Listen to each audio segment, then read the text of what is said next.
천안에서 층간소음 갈등으로 이웃을 살해한 피의자 47살 양민준의 신상이 오늘 공개됐는데요. 이번 사건의 법적 쟁점들 이한나 변호사와 함께 짚어보겠습니다. 변호사님 어서 오십시오. 네, 안녕하세요. 자, 지난주 천안에서 끔찍한 살인 사건이 있었습니다. 층간소음이 살인 사건으로 이어졌는데 흉기를 휘두르고요. 또 차량 돌진까지 있었어요. 이런 경우 좀 어떤 혐의가 적용되고 또 범행의 성격은 좀 어떻게 보시나요? 우선 사건 내용을 자세히 살펴보면 가해자는 흉기를 들고 피해자의 주거지에 찾아가서 피해자를 공격을 했고요. 이를 피해 관리사무소로 달아난 피해자를 쫓아서 자신의 차량을 이용해서 관리사무소 문을 부순 다음에 피해자를 다시 찾아내서 결국 사망에 이르게 한 사건입니다. 네. 이 경우 우선 피해자가 사망을 했기 때문에 형법상 살인죄를 적용할 수 있고요. 최대 사형, 무기징역, 그리고 5년 이상의 징역형에 처해질 수 있는 내용입니다. 그리고 살인죄 이외에도 차량으로 관리사무소를 들이받은 행위에 대해서는 그렇죠. 재물손괴죄에 해당할 수가 있고요. 만약에 관리사무소가 정부나 기관에서 관리하는 공용 건물이라고 할 때에는 공용물건 손상죄도 적용될 수 있습니다. 그리고 말씀하신 것처럼 사건 내용 너무 잔혹한데요. 범행 수단에 비추어 볼 때 상당히 계획적이었던 것으로 보이기도 하고 좀 집요한 면이 있어서 네. 추후 중형 선고가 불가피하지 않을까 예상됩니다. 사실 층간소음 문제로 살인이 발생한 경우가 처음이 아니에요. 사실 잊을만 하면 뉴스에서 이런 경우가 많이 나오거든요. 이 층간소음 갈등 왜 이렇게 극단적인 범죄로 표출이 되는 건가요? 우선 층간소음 사건의 특징을 저희가 좀 살펴봐야 할 것 같은데요. 네. 기본적으로 윗집은 나는 정상적으로 생활을 하고 있다 생각을 하고 아랫집은 윗집에서 일부러 소음을 냈다고 생각하는 경우가 굉장히 많습니다. 그리고 아무래도 층간소음이라는 것이 일상적인 생활 속에서 지속적으로 장기간에 발생을 하다 보니까 피해를 입었다고 주장하는 사람 쪽에서는 엄청난 스트레스를 받게 됩니다. 그렇죠. 그리고 자신이 점유하고 내가 사용하는 공간에서 내가 통제할 수 없는 소음이 난다고 생각을 하기 때문에 감정의 골이 더 깊어지고 스트레스가 더 심각해지는 것인데요. 이런 분노가 사실 장기간 누적되다 보니까 결국 이번 사건 같은 극단적인 범죄에 이르게 되었다고 생각합니다.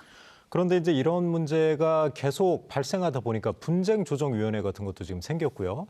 근데 그런 쪽으로 조정은 어려운 건가요? 말씀하신 대로 이미 법률도 제정이 되어 있고 층간소음관리위원회, 분쟁조정위원회라고 해서 여러 가지 절차들이 정해져 있기는 합니다. 네. 그런데 이미 명칭 자체도 이미 어렵잖아요. 그렇기 때문에 당사자에게 절차를 안내하고 통지하고 의견을 받고 하는 것들이 시간이 제법 걸립니다. 네. 또 이 과정의 절차 진행 기간이 너무 길어지니까 그 사이에 오히려 당사자 사이 갈등이 너무 깊어지는 거죠. 그리고 나중에는 한쪽에서 조정을 거부하는 경우도 많고요. 조정에 응하지 않는다고 해도 결국 관리 주체는 층간소음 차단을 권유할 수는 있지만 강제적으로 이행하라는 조치는 할 수 없기 때문에 사실상 실효적인 효과를 거두지 못하고 있는 경우가 많습니다. 그렇군요. 그런데 가해자들 얘기 들어보면 사실 너무 장기간 고통스러웠다 이런 얘기를 한단 말이에요. 본인은 피해자라고 주장하는 거죠. 가해자지만 이런 사정이 형량이나 또 나중에 법적 처벌 받을 때 좀 정상 참작은 되는 건가요? 결론만 말씀드리면 당연히 참작 사유에 해당하지 않습니다. 가해자가 윗집에서 계속 소음을 냈다고 해서 이번 사건 같은 살인이나 아니면 폭행 사건 이런 경우에 범죄를 절대 정당화할 수 없고요. 이른바 흔히 생각하는 정당방위에 해당하지도 않고 우리나라는 이러한 사적 제재 자체를 허용하지 않고 있습니다. 네.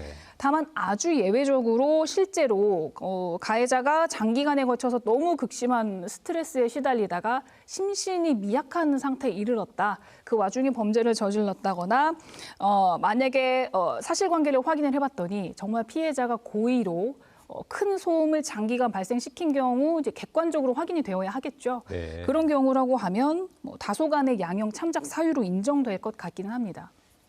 저도 층간소음 가해자가 되기도 하고 피해자가 된 적도 있지만 사실 이 문제가 참 어려운 것 같습니다. 그렇게 따져보면. 그런데 이번 사건은 공공임대 아파트에서 벌어졌단 말이에요. 그러면 그 관리사무소도 있을 테고 또 임대사업자도 있을 텐데 그쪽에 이번 사건에 책임을 좀 물을 수도 있을까요? 원칙적으로 그리고 조금 보수적으로 답변을 드리자면 책임이 인정될 수도 있을 것 같습니다. 그런가요? 네, 이미 우리 법에서는 공동주택 이런 아파트의 경우 층간소음 방지 의무를 부과하고 있는데요. 특히 아파트 관리 주체의 경우에는 층간소음 민원이 접수가 되면 층간소음 차단 조치를 권할 수 있도록 정하고 있습니다. 네. 이 사건의 경우에도 만약에 관리사무소나 임대사업자가 층간소음 민원을 여러 차례 접수를 받았는데도 네. 아무런 조치를 하지 않고 이 사태를 그대로 방치해 둔 것이라고 했을 때는 경우에 따라서 관리 주체로서 민사상 손해배상 책임을 부담할 수도 있습니다. 다만 이 사건처럼 형사 사건이 벌어진 경우에 인명피해가 발생한 경우에까지 네. 책임을 질 것이냐, 당연히 그렇지는 않고요. 일정 재산상, 전시적 이런 민사상 손해배상이 발생하는 경우에는 다소간의 책임을 부담할 수도 있다, 이렇게 말씀드릴 수 있겠습니다. 그렇겠네요. 그 가해자가 이제 기존에도 112 신고도 한 2번 정도 했다고 하고요. 그렇기 때문에 이제 관리 책임 부분은 좀 따져볼 필요는 있어 보이네요. 그런데 이제 층간소음 때문에 여러 가지 이제 극단적인 범죄가 많이 발생하지 않습니까? 그래서 이제 층간소음 갈등이 계속 확산하는 추세인데 이런 걸 극단적인 상황에 가기 전에 좀 먼저 이렇게 좀 막을 수 있는 그런 제도라든가 있다면 어떤 부분을 좀 짚어줄 수 있을까요?